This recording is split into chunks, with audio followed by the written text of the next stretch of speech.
중국의 잔혹한 사법제도, 억울한 판결로 사형에 직면한 남성.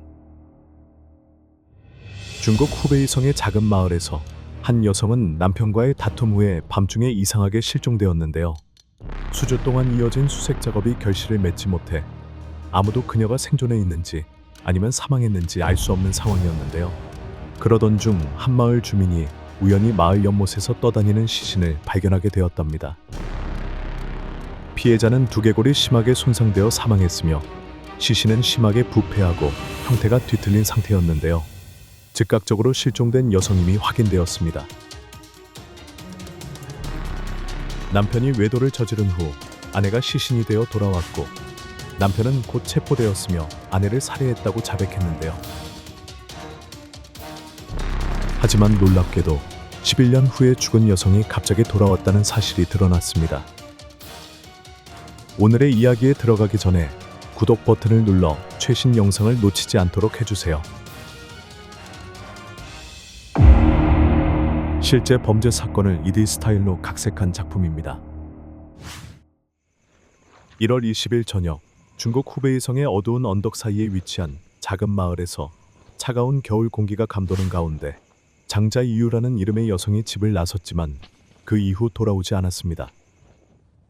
장자 이유는 정신질환 병력이 있었고 기억하는 데 어려움을 겪는 편이었는데요. 그래서 그녀의 실종은 가족들에게 엄청난 혼란을 초래했습니다. 가족들은 마을 곳곳을 찾아다니며 그녀를 찾기 위해 애를 썼지만 여전히 그녀의 흔적을 찾을 수 없었답니다. 몇 시간 동안의 수색 끝에 성과가 없자 가족들은 경찰에 신고하기로 결정했는데요. 즉각적으로 경찰과 많은 마을 주민들이 대규모 수색을 시작했습니다. 그렇게 수주가 지나도 장자 이유를 찾는데 아무런 진전이 없었고 가족들은 그녀가 살아있는지 죽었는지 알 수 없는 불안한 상태로 지냈는데요. 이 모든 것이 4월 11일 그날까지 계속되었습니다. 그날 아침 해가 막 떠오르는 찰나에 한 마을 주민이 아이를 학교에 데려다 주던 중 도로 옆 연못 위에 무언가가 떠 있는 것을 보고 걸음을 멈추었습니다. 호기심에 가까이 다가가 자세히 보려고 했으나 그것이 무엇인지 알아챈 순간 남자는 얼굴이 창백해지고 심장이 튀어나올 것 같았는데요. 물 위에 떠다니는 것은 바로 사람의 시신이었습니다. 남자의 비명소리를 들은 마을 주민들이 연못가로 몰려들었고 겁에 질린 눈빛으로 시신을 바라보며 두려움에 휩싸였습니다. 경찰도 신속히 현장에 도착했으며 평온했던 작은 마을의 분위기는 전에 없던 공포에 휩싸여 급변했답니다. 사람들은 서로 수군거리며 그들 마을에서 끔찍한 살인사건이 발생했을 것이라는 이야기를 나누기 시작했습니다. 얼마 지나지 않아 법의학 전문가들이 현장에 도착했으며 시신의 신원을 확인하기 위한 검사가 시작되었습니다. 전문가들은 시신이 키 155, 심 정도의 30대 여성이라는 사실을 밝혀냈습니다. 그러나 사망한 지 최소 2달이 지나 시신은 심하게 부패하고 형태가 뒤틀려 식별이 불가능한 상태였는데요. 이로 인해 피해자의 신원 파악은 큰 도전 과제가 되었습니다. 검시 결과 피해자의 두개골이 6곳에서 깊게 파열되어 있었으며 법의학자는 이 상처들이 강력한 외력에 의해 생긴 것이라 판단했는데요. 철제 막대와 같은 단단한 물체에 의해 가해진 것일 가능성이 컸습니다. 전문가들은 피해자가 물에 빠지기 전에 잔혹하게 구타당했을 것이라는 가설을 제시했으며 시신의 심각한 손상은 일반적인 익사사고가 아닌 계획된 살인임을 확실히 했습니다. 즉각적으로 특수팀이 구성되었고 경험이 풍부한 조사관들이 범인을 추적하기 위한 수사를 시작했습니다. 이 살인사건은 마을 전체에 공포감을 심어주었고 사람들은 불안해하며 해가 지면 외출을 꺼려했습니다. 모든 가정은 자녀들에게 주의사항을 일러주며 낯선 사람을 멀리하고 밤에는 외출을 삼가라는 말을 반복했는데요. 혹시라도 살인범이 아직 근처에 숨어 있을지 모른다는 불안감 때문이었습니다. 경찰은 마을 구석구석을 수색하며 단서를 찾으려 했고 조사 도중 뜻밖의 의심스러운 사실이 드러났습니다. 신원을 알 수 없는 그 여성의 시신이 3달 전 실종된 장자 이유와 여러 면에서 일치한다는 점이 밝혀졌는데요. 장자 이유와 피해자는 키와 연령이 비슷했으며 그녀의 실종 시점도 이 시신의 사망 시기와 정확히 일치했습니다. 마치 어두운 밤 속에서 한 줄기 희망의 빛이 비치듯 피해자의 신원을 밝힐 수 있다는 희망이 생겼습니다. 경찰은 즉시 장자 이유의 가족에게 연락해 시신을 확인해 줄 것을 요청했습니다. 장자 이유의 어머니는 소식을 듣고 손을 떨며 온갖 걱정에 휩싸였는데요. 딸이 실종된 동안 그녀는 희미한 희망과 절망 사이에서 힘겨운 나날을 보냈습니다. 시신을 마주한 순간 장자 이유의 어머니는 심장이 찢어질 듯한 고통을 느꼈습니다. 그녀는 슬픔을 참지 못하고 울부짖으며 "이건 내 딸이에요. 제 딸이 맞아요." 라고 외쳤습니다. 장자 이유의 어머니는 시신이 딸임을 확신했는데요. 그 이유는 시신의 배에 수술로 생긴 흉터가 있었는데 이는 제왕절개로 출산한 장자 이유와 똑같았습니다. 더불어 시신의 키도 비슷했고 가슴에 있는 검은 점이 부검 결과와 정확히 일치하여 의심의 여지가 없었습니다. 법의학자들은 신원을 확실히 하기 위해 DNA 검사를 진행할 것을 권유했는데요. 그러나 당시에는 기술이 널리 보급되지 않았고 DNA 검사를 하려면이 $1,000라는 막대한 비용이 필요했습니다. 이는 장자 이유 가족에게는 감당할 수 없는 금액이었는데요. 이 엄청난 비용 앞에서 장자 이유의 가족은 DNA 검사를 포기하고 시신이 장자 이유임을 받아들이기로 결정했습니다. 그들은 사랑하는 딸의 죽음을 받아들일 수밖에 없었습니다. 장자 이유의 갑작스러운 죽음이 확인되자마자 당연히 의심은 남편인 셰샹린에게 집중되었습니다. 일반적으로 가장 가까운 사람, 특히 결혼 생활에서 문제가 있을 가능성이 있는 남편이 경찰이 처음으로 신문할 대상이 되었는데요. 경찰은 셰샹린을 여러 차례 소환하여 장자 이유가 실종된 밤에 대해 끊임없이 추궁했습니다. 조사관과 처음 마주 앉은 셰샹린은 침착하려고 애썼지만 얼굴에는 긴장한 기색이 역력했는데요. 그는 아내를 죽였다는 모든 혐의를 단호히 부인하며 자신이 결백하다고 주장했고 아내를 해칠 의도가 전혀 없었다고 강조했습니다. 그는 장자 이유가 집을 떠난 그날 밤 두 사람이 격렬한 언쟁을 벌였다고 인정했지만 말싸움으로 그쳤을 뿐 폭력이나 비극으로 이어질 행위는 없었다고 주장했습니다. 셰샹린이 자신의 결백을 주장했음에도 불구하고 그의 당황한 태도는 경찰에게 의심을 품게 만들었는데요. 경찰은 여러 가설을 세우고 더 깊이 있는 조사를 진행하며 셰샹린 부부의 일상에 관련된 세세한 부분을 따라가며 수사했습니다. 셰샹린은 후베이성 옌멍커우라는 작은 마을 출신의 평범한 남성이었고 지역 경찰서에서 경비 순찰을 하는 일을 했는데요. 1986년 그는 삶의 새로운 전환점을 맞이했으며 근처 기계 공장에서 성실하게 일하는 노동자였던 장자 이유와 결혼했습니다. 장자 이유는 농촌에서는 꽤 높은 수준인 고등학교를 졸업했으며 그녀는 학식이 높고 가정 관리에도 능숙했는데요. 결혼 후 2년 차에 두 사람은 딸을 얻었습니다. 셰샹린은 학력이 높지는 않았지만 가족을 위해 헌신하는 자상한 남편이었고 세 사람의 가족은 평화롭고 행복한 삶을 이어갔습니다. 이 작은 가족의 삶은 따뜻하고 평온하게 흘러갔지만 어느 순간부터 결혼 생활의 그림자가 드리우기 시작했는데요. 셰샹린의 직업 특성상 두 사람의 함께하는 시간이 줄어들면서 작은 불화가 점점 큰 갈등으로 번졌습니다. 그러던 중 셰샹린은 우연히 천이라는 이름의 젊은 여성을 만나게 되었고 둘의 관계는 급속히 열정적인 불륜으로 발전하게 되었습니다. 바쁜 일상과 삶의 압박 속에서 셰샹린과 장자 이유 부부 사이의 거리는 점점 멀어졌고 한편으로 셰샹린과 천 사이의 관계는 날로 깊어져 갔습니다. 이 소문은 곧 마을 전역으로 퍼져나갔고 장자 이유의 귀에까지 들어갔는데요.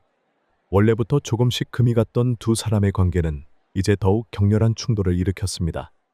처음에는 작은 불평으로 시작되었던 것이 이제는 격한 다툼으로 변했는데요. 장자 이유는 어린 딸을 위해 이혼을 참아내며 두 사람이 아이를 위해 함께할 수 있기를 바랐습니다. 그러나 셰샹린은 불륜 관계에 더 깊이 빠져들었고 자신의 월급 대부분을 소비했을 뿐 아니라 두 사람의 저축까지도 여자친구에게 바치는 데 썼습니다. 실망과 고통 속에서 장자 이유는 점점 부정적인 감정을 쌓아가다가 결국 정신질환까지 발병하게 되었는데요. 그녀의 마음은 혼란 속에 빠져들었고 자주 신경질적으로 변하며 멍하니 있는 일이 많아졌습니다. 원래 밝고 활기찼던 장자 이유는 이제 슬픔과 분노에 빠져 지냈습니다. 그날 저녁, 장자 이유가 실종되기 불과 몇 시간 전에 장자 이유와 셰샹린은 또 한 번 격렬한 언쟁을 벌였는데요. 셰샹린의 가족은 그녀가 다툰 후 마음을 가라앉히기 위해 집을 나서는 것에 익숙했기 때문에 그녀가 매번 그렇듯 곧 돌아올 것이라고 생각했습니다. 하지만 그날 밤 장자 이유는 집으로 돌아오지 않았습니다. 셰샹린은 처음에는 아내가 본가로 돌아간 것이라 생각했는데요. 그러나 밤이 지나도 그녀의 소식이 없자 그의 마음은 점점 불안해지기 시작했습니다. 절망 속에서 그는 가족과 친구들을 이끌고 마을 구석구석을 찾아다녔습니다. 마을에 처음부터 끝까지 샅샅이 뒤졌지만 모든 수색은 허무하게 끝났습니다. 장자 이유가 인신매매단에 의해 납치되었을 가능성도 제기됐지만 아무도 그녀가 마을 연못에서 죽음을 맞이하게 될 줄은 예상하지 못했습니다. 셰샹린은 아내의 비참한 죽음 소식을 듣고 깊은 슬픔과 절망에 빠졌는데요. 만약 그가 이 모든 것을 미리 알았다면 그는 아내를 속이지 않았을 것이고 다툼이 폭발하여 가족이 파괴되는 일도 없었을 것입니다. 그러나 이제 모든 것이 너무 늦어버렸습니다. 그럼에도 불구하고 셰샹린의 마음속에는 여전히 작은 의심이 남아 있었습니다. 만약 DNA 증거가 없다면 그 연못 속 여성이 정말 그의 아내임을 어떻게 확신할 수 있겠냐는 생각이었는데요. 신문 이후 셰샹린의 사생활은 경찰에 의해 면밀히 관찰되기 시작했습니다. 이웃들에게서 얻은 정보에 따르면 셰샹린 부부의 결혼 생활은 매우 복잡했다고 합니다. 남편은 아내를 배신했고 두 사람은 자주 싸웠으며 어린 딸은 폭력적인 장면을 피하기 위해 집에 들어가기를 꺼려할 때도 있었답니다. 이웃들은 또 그들이 싸우는 소리와 물건이 떨어지고 깨지는 소리를 들은 적이 있다고 증언했는데요. 경찰은 이를 바탕으로 배신, 아내 살해, 내연녀와 재혼이라는 전형적인 범죄 가능성을 제기했습니다. 모든 단서를 분석한 후 경찰은 장자 이유가 남편 셰샹린에 의해 살해되었다는 결론에 이르렀습니다. 이 소식이 퍼지자 작은 마을은 즉각 충격에 휩싸였고 마을 사람들은 서로 이야기를 나누며 셰샹린이 살인자임이 틀림없다고 단언했습니다. 온갖 소문과 비난이 셰샹린을 향했고 그는 고통받는 남편에서 마을 사람들의 눈에는 경멸받는 사형에 처해져야 마땅한 사람으로 전락했습니다. 얼마 지나지 않아 경찰은 사건의 모든 기록을 검찰에 송부했고 징조 후 법원은 셰샹린을 고의 살인 혐의로 공식 기소했습니다. 한편 셰샹린의 노모는 심장이 찢어지는 듯한 고통 속에서 효심이 깊은 아들이 살인자가 될 수 있다는 사실을 믿을 수 없었습니다. 그녀는 아들을 지키기 위해 단호하게 나섰으며 끊임없이 탄원하고 후베이성 고등법원에 항소장을 제출하며 아들의 결백을 증명하고자 노력했습니다. 며칠 후 셰샹린은 체포되었고 6개월 후에는 아내를 살해한 혐의를 인정하게 되었습니다. 사람들은 사건이 마무리되었다고 생각했지만 실상 셰샹린은 체포 후 신문 과정에서 끔찍한 고문을 견뎌야 했습니다. 그는 10일 밤낮 동안 구타를 당해 정신이 마비되고 몸은 거의 생기를 잃었는데요. 온몸에 난 상처들로 인해 그는 제대로 걷거나 일어설 수도 없었습니다. 기진맥진하고 절망에 빠진 상태에서 그는 오직 쉴 수 있기를 바랐기 때문에 경찰의 요구를 무엇이든지 따르겠다고 했습니다. 잠시나마 평안을 찾기 위해서였는데요. 10월 13일 징조 후 법원은 1심 판결을 내렸고 셰샹린은 아내를 살해하고 시신을 은닉한 죄로 유죄 판결을 받았습니다. 당시 셰샹린의 나이는 겨우 28세였고 그의 인생은 순식간에 암흑으로 변했습니다. 마을 사람들은 이를 고소해야 하며 아내를 속이고 살해한 그는 사형에 처해져야 마땅하다고 말했습니다. 하지만 셰샹린의 어머니만은 여전히 아들의 결백을 굳게 믿었습니다. 그녀는 실종자 전단지를 인쇄하여 마을 곳곳에 붙이며 며느리를 찾기 위한 희미한 희망을 이어갔습니다. 언젠가 장자 이유가 돌아와 진실이 밝혀져 아들이 명예를 되찾기를 간절히 바랐습니다. 셰샹린의 어머니가 끊임없이 항소를 이어가자 경찰은 이를 주목했고 결국 그녀는 수개월 동안 감금되기까지 했습니다. 셰샹린 또한 그 여파에서 벗어나지 못했는데요. 그는 40일 넘게 구타당했고 풀려날 때는 가족에게 더 이상 항소하지 않으면 더 큰 대가를 치를 것이라는 협박을 받았습니다. 이러한 극심한 압박 속에서 셰샹린의 어머니는 점점 정신적으로 지쳐갔고 결국 석방된 후 심한 우울증에 빠져 세상을 떠났습니다. 그녀의 죽음은 가족에게 큰 충격이었고 특히 짧은 시간에 할머니와 어머니를 모두 잃은 셰샹린의 딸에게는 더욱 큰 상처로 남았습니다. 어린 소녀는 아버지가 어머니를 살해한 죄로 유죄 판결을 받은 사실에 대한 고통을 마주해야 했는데요. 이는 어떤 아이에게도 큰 상처였으며 그녀는 점점 말수가 줄어들고 자신을 닫아버렸습니다. 같은 반 친구들마저 그녀를 멀리하고 외면하여 그녀는 더욱 고립되어 갔습니다. 가족은 셰샹린의 결백을 되찾기 위해 모든 돈을 쏟아부었으며 그 결과 어린 딸의 학비조차 감당할 수 없는 상황에 이르렀습니다. 나이든 할아버지는 손녀를 학교에 데려가 학비 면제를 요청할 수밖에 없었는데요. 그러나 마을 관리들은 차갑게 대응하며 살인자의 자녀는 특별한 혜택을 받을 자격이 없다고 주장했습니다. 결국 가족은 더 이상 방법이 없었고 셰샹린의 딸은 겨우 14살의 나이에 학업을 중단해야 했으며 생계를 위해 고향을 떠나 도시로 나가 일하기 시작했습니다. 한편 교도소의 철창 뒤에서 셰샹린은 억울한 판결과 감옥 생활을 서서히 받아들이기 시작했는데요. 그는 그저 매일 하루하루를 세어가며 자신이 자유의 몸이 되기를 바랄 뿐이었습니다. 시간이 흐르고 모든 것이 끝났다고 여겨지던 순간 운명은 다시금 셰샹린을 놀리기라도 하듯 그의 죽은 아내 장자 이유가 갑자기 돌아왔습니다. 사건이 벌어진 71년이 지난 후 셰샹린의 아내가 평온함을 되찾은 마을에 나타난 것입니다. 그녀는 다른 남자와 결혼하여 아이까지 낳았다고 하니 그동안 무슨 일이 있었던 것일까요? 3월 28일 아침 옌멈커 우 마을에서 평범한 하루가 시작되었는데요. 한 중년 여성이 짧은 머리에 작은 체구, 수줍은 표정을 지으며 천천히 경찰서에 들어섰습니다. 그 여성은 접수대에 다가가 중요한 일이 있다고 말하며 경찰에게 자신의 이름을 알려주고 등록을 했습니다. 그녀의 이름을 들은 경찰은 충격을 받았고 혹시 잘못 들었나 싶어 몇 번이나 되물었는데요. 여성이 자신이 장자 이유라고 말하자 경찰은 당황했습니다. 장자 이유는 10년 이상 전에 죽은 사람인데 그녀가 정말 살아있을 수 있을까요? 대낮에 유령이라도 만난 걸까요? 경찰은 이 상황을 무시할 수 없다고 판단하여 즉시 그 여성을 DNA 검사에 데려가 신원을 확인하기로 했습니다. 검사 과정은 빠르게 진행되었지만 결과는 모든 사람에게 충격을 안겨주었는데요. 그 여성의 DNA는 경찰이 알고 있던 장자 이유와 완벽히 일치했습니다. 장자 이유의 생환 소식은 마을 전체에 순식간에 퍼져나갔고 11년 전에 죽었던 사람이 갑자기 살아난 기묘한 사건은 마을에 큰 충격을 가져왔습니다. 마을 사람들은 이 이상한 사건에 대해 서로 이야기를 나누기 시작했고 심지어는 경찰서에 몰려가 직접 이 기적 같은 사건을 확인하려 했습니다.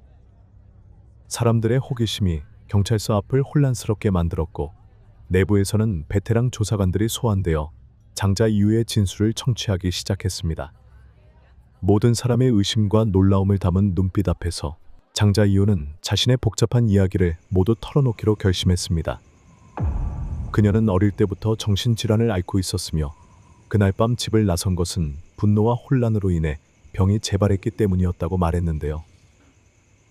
집을 뛰쳐나온 직후 장자 이유는 분노로 인해 자신이 누구인지 어디에 있는지도 기억하지 못했습니다.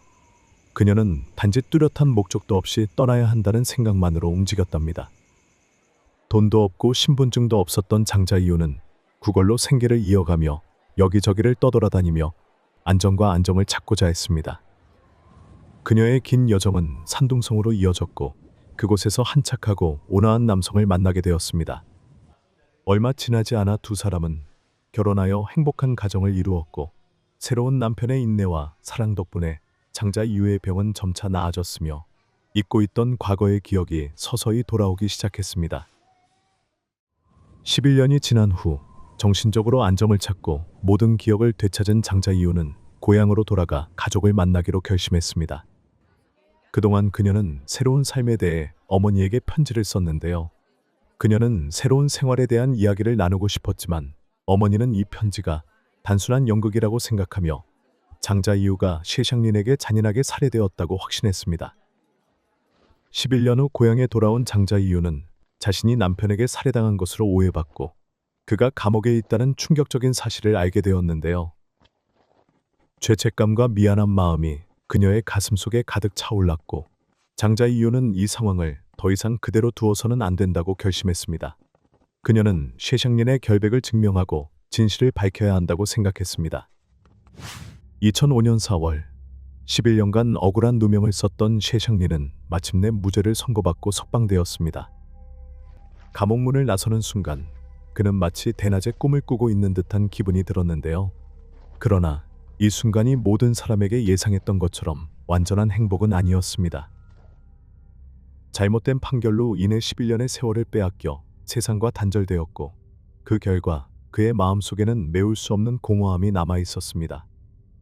석방될 때 셰샹린에게 소액의 보상금이 주어졌지만 이 돈은 감옥에서의 어두운 세월을 보상하기에 턱없이 부족했습니다.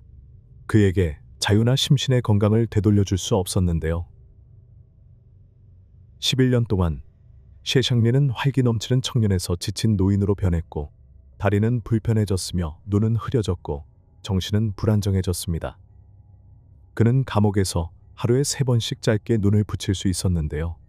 잠깐의 수면조차도 안정을 가져다 주지 못했고 늘 피곤하고 긴장된 상태로 지내야 했습니다. 집으로 돌아온 날 셰샹린은 어머니가 그가 구속된 직후 세상을 떠났다는 사실을 알게 되었고 참을 수 없는 슬픔에 잠겼습니다. 그는 가장 먼저 어머니의 묘소를 찾아갔습니다. 잡초로 덮인 소박한 무덤 앞에 서서 그는 눈물을 참지 못하고 울음을 터뜨렸는데요. 그는 흐느끼며 어머니, 죄송합니다. 제가 어머니께 효도하지 못했습니다. 라고 말했습니다. 셰샹린이 자유의 몸이 된 후의 삶은 결코 쉽지 않았습니다. 이웃부터 친구들까지 그에 대한 의견은 엇갈렸는데요. 어떤 사람들은 이 모든 일이 그가 저지른 죄에 대한 업보이며 그가 받아야 할 정당한 벌이라고 생각했습니다. 반면 11년 동안 억울하게 감옥에 갇혀 지내며 정신적으로 소진된 그의 고통을 이해하고 동정하는 사람들도 있었습니다. 비록 앞길이 험난하지만 셰샹린은 최소한 정의를 되찾고 가족과 재회할 기회를 얻었으며 이는 어둠과 고통 속에서 보낸 세월의 끝에 찾아온 작은 희망이라 할 수 있습니다. 하지만 여전히 풀리지 않은 의문이 하나 남아 있었는데요. 연못에서 발견된 그 여성의 시신은 과연 누구였을까요? 장자 이유가 돌아오고 진실이 밝혀지자 경찰은 그 여성의 신원을 확인하기 위해 관을 열고 DNA 검사를 할 계획을 세웠습니다. 그러나 이 계획은 기술적 문제, 법적 이슈, 혹은 제3자의 개입 등으로 인해 중단되었는데요. 그 결과 이 마지막 조사는 미완으로 남겨졌습니다.